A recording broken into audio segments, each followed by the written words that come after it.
Iran और America में तनाव के बीच TV9 की टीम इस वक्त ईरान में मौजूद है। एक्सक्लूसिव रिपोर्टिंग के दौरान हमारी संवाददाता सुमेरा खान ईरान के कुम पहुंची और उन्होंने वहां पर मदरसा फैजिया और इसके इतिहास के बारे में जानने की कोशिश की। कुम के शोधकर्ता आकिफ जैदी से उन्होंने खास बात की है, देखिए आप। मैं मौजूद हूँ कुम में, और कुम में एक बहुत ख़ास जगह मौजूद हूँ। ये हालांकि जहाँ हम मौजूद हैं इसका धार्मिक महत्व बहुत ज़्यादा है इस जगह का, लेकिन मैं जो ख़ास जगह आपको दिखाना चाहती हूँ वो मदरसा फैजिया है। ये मदरसा फैजिया क्यों बहुत ख़ास है? क्योंकि राजधानी तेहरान है ईरान की, लेकिन ईरान का जो रेवोल्यूशन है, उसकी सोच, उसकी आत्मा, उसका दिल यहाँ कुम में है। वो सोच जो उसे बढ़ाती है, जो उसे खाद पानी देती है, वो यहाँ इस शहर से आती है, और उसमें जो ये मदरसा है उसकी बहुत ज़्यादा अहमियत है। हमारे साथ आकिफ साहब मौजूद हैं, उनसे मैं इसी बारे में बात करूँगी।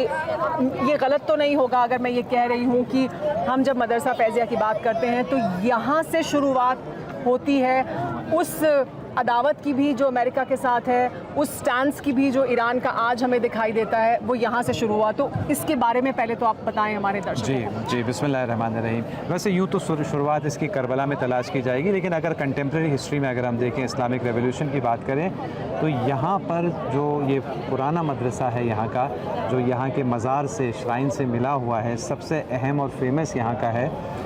यहाँ पर इमाम खुमैनी पढ़ाते थे, यहाँ पर इमाम खुमैनी पढ़ते थे।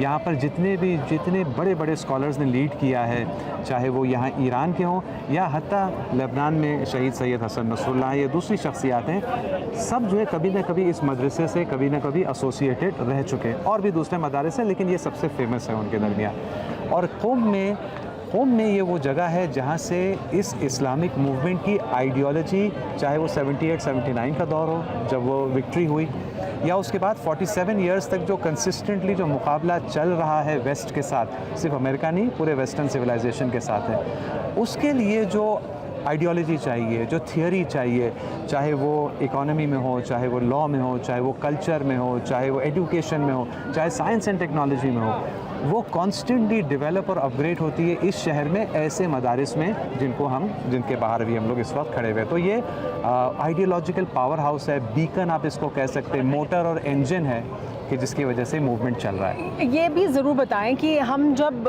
कौम की बात करते हैं या हम ये कहते हैं कि ये इस इंजन को फ्यूल दे रहा है, हाँ। ईरान के रेवोल्यूशन या ईरान की जो थियोलॉजी है या जो पॉलिटिकल सोच है उसको भी, तो ये सिर्फ रिलीजियस है या रिलीजियस के आगे डिप्लोमेटिक क्या स्टांस होगा ईरान का? ईरान कैसे अपनी जो सरकार है उसे चलाएगा? ईरान कैसे अपने सिस्टम्स बनाएगा?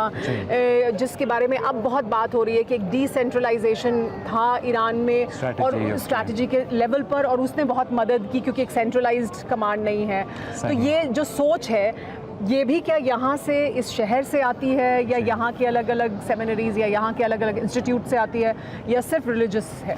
देखिए, इस सवाल बहुत अच्छा सवाल है मेरे ख्याल से, क्योंकि इस सवाल की वजह से एक बेसिक कॉन्सेप्ट क्लियर करने का एक मौका मिलता है। एक जवाब तो इसका ये है कि नहीं, सिर्फ रिलीजियस बात नहीं है। मिलिट्री स्ट्रैटेजी हो, इकोनॉमिक्स हो, इंटरनेशनल अफेयर्स, डिप्लोमेसी, सारी चीज़ें जो हैं उसमें जो फाउंडेशनल थियरीज़ हैं वो यहाँ से आती हैं। हाँ, फिर वो तेहरान जाती हैं, वो और डेवलप होती हैं फर्दर प्रैक्टिकल एप्लीकेशन के लेवल तक, लेकिन फाउंडेशनल वर्क कुम में होता है। ये एक जवाब है। लेकिन मेरे ख्याल से ज़्यादा फंडामेंटल जवाब ये है कि ये जो डिस्टिंक्शन है religious field, diplomacy, economics, politics, ये डिस्टिंक्शन एक ऐसा डिस्टिंक्शन है कि इस्लाम इससे बेगाना है।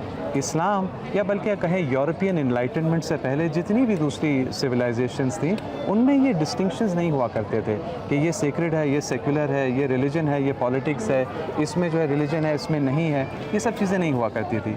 और एक बड़ा जो कंट्रीब्यूशन है इस्लामिक रेवोल्यूशन का, वो दर हकीकत वो दुनिया को पलटा रहा है उस यूनिटी ऑफ इंटेलेक्चुअलिटी, उस वहदत फ़िक्र की तरफ भी हमें दुनिया को लौटा रहा है कि जिसमें ये जो स्प्लिंटरिंग की गई है, और जो अगर हम गौर से देखेंगे तो बहुत सा जहाँ दुनिया में तसव्वुर क्रिएट किया गया है कि रिलीजन और पॉलिटिक्स को हमने जुदा करके दुनिया को और अमन और अच्छा बनाया है, एक्चुअली मोरालिटी को पॉलिटिक्स से उन्होंने जुदा कर दिया इस बहाने से।